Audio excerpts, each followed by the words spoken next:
समाज सेवक पार्टी के राष्ट्रीय अध्यक्ष रजनीकांत द्विवेदी ने मौजूदा सरकार की कानून व्यवस्था पर सवालिया निशान उठाते हुए कहा, जो उत्तर प्रदेश में व्यवस्थाएं चल रही है उसमें परिवर्तन अति आवश्यक है।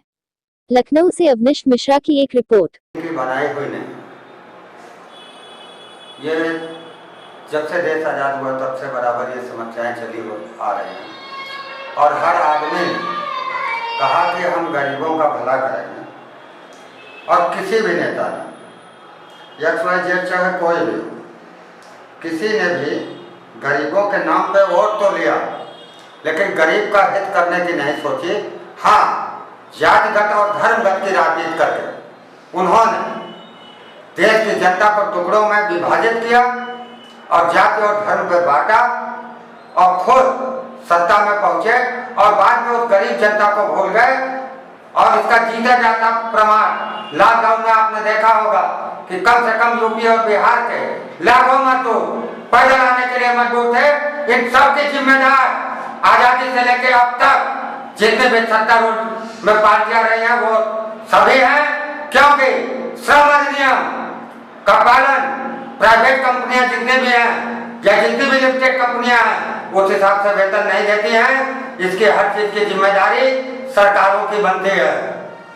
सारी सरकारों ने अपना पेट भरने के लिए आवश्यक समझा, गरीबों का हित करना मुनासिब नहीं समझा।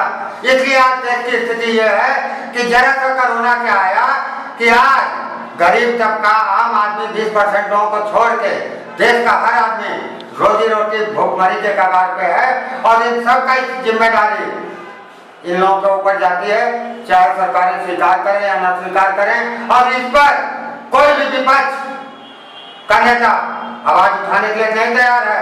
इसलिए नहीं तैयार है क्योंकि सत्य बोलना उनके बूते में नहीं है, क्योंकि वो खुद करप्ट रहे हैं, खुद इसमें शामिल रहे हैं। देश के हर हालात के जिम्मेदार सारे राजनीतिक दल हैं जो आजादी से लेकर आज तक अब तक सत्ता में रहे हैं। अब रही बात अपराध और भ्रष्टाचार की, तो अपराध और भ्रष्टाचार इसमें विशेष जात श्रमों को टारगेट करके फर्जी तरीके से इनकाउंटर कराए जा रहे हैं और निरर्थक लोगों की हत्याएं हो रही हैं जिनका पुलिस इनकाउंटर नहीं करा पा रही, उनकी सरकार अपराधियों की हत्या करा दे रही है। यदि भाजपा सरकार के पूरे मंत्रिमंडल को देखा जाए तो आधे से ज्यादा मंत्रिमंडल आपराधिक गतिविधियों में लिप्त है जी। ये हालात है, ऐसे लोग शासन चला रहे हैं और इतना आए दिन पत्रकारों की हत्या हो रही है। पत्रकार निष्पक्ष खबर छाप दे तो अगले दिन उसकी हत्या हो जानी है। मतलब पूरी तरीके से लोकतंत्र की हत्या करने की तैयारी जो है और साजिश, पता नहीं देश को भारत सरकार के लोग चला रहे हैं या विदेशी ताकतें चला रहे हैं। जिस तरीके से अध्यक्ष जी आपका कहना है पत्रकार यदि कोई दूसरी खबर छापते हैं तो उनकी हत्या हो जा रही है। हत्या के विषय में जब इस संबंध में डिप्टी सीएम से जो है सवालात किए जाते हैं तो वो तो कहते हैं नेतागिरी में आ जाइए, तो उस संदर्भ में क्या कुछ कहेगी आप? इस संबंध में मुझको यही क्या कहना होगा जी कि डिप्टी सीएम केशव प्रसाद मौर्य के एफिडेविट के हिसाब से उनकी आपराधिक इतिहास की लिस्ट जो है करीब 150 से 200 मुकदमों की और MP MLA की एक न्यायालय बनी हुई है लखनऊ में भी, इलाहाबाद में भी। ये एक दोहरे कानून की व्यवस्था है क्योंकि उनको VIP सुविधा दी जाती है। उनको अपराधी नहीं माना जाता है चाहे वो 250 हत्याएं करता है। प्रश्न यह होता है कि उनका ये स्टेटमेंट कि पत्रकारिता छोड़ दीजिए, आप नेतागिरी कीजिए। पत्रकार उनसे अपनी समस्याओं को लेकर के बलिया में हुई पत्रकार की हत्या के सिलसिले में अपनी सुरक्षा के संबंध में बात करने गए थे। उनसे यह मशवरा नहीं लेने गए थे कि हम क्या करें, हम बेरोजगार हैं। वो नेता बन सकते हैं, पत्रकार नहीं बन सकते हैं, लेकिन पत्रकार CM बन सकता है, लेकिन वो पत्रकार और संपादक कभी नहीं बन सकते हैं। और यह उनकी तुच्छ मानसिकता का प्रमाण है ऐसा स्टेटमेंट। क्या आगे चल के इस संदर्भ में कोई पार्टी बड़ा कदम उठाएगी? आप किस पार्टी की बात करना चाह रहे हैं? मेरी अपनी आपकी पार्टी।